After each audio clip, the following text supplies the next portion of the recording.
उसके घर के साथ ही एक रानो चिड़िया रहती थी अपनी बेटी के साथ।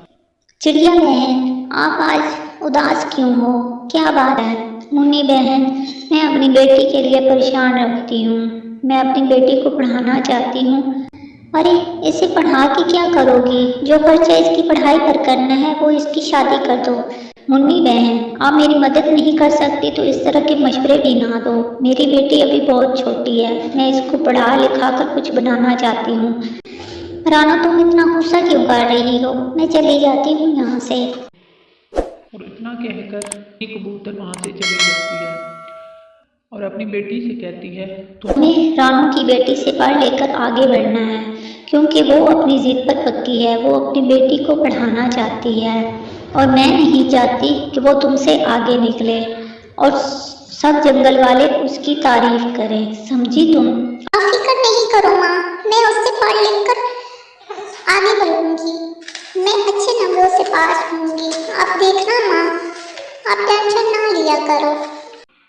फिर मुन्नी खाना लेने चली जाती है और उसकी बेटी चांदी कहती है, कौन करे पढ़ाई?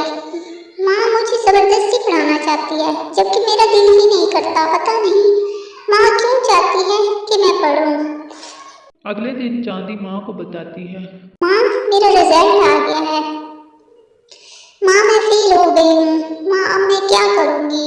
बेटा, ये तुम क्या बोल रही हो? तुम फेल कैसे हो गई?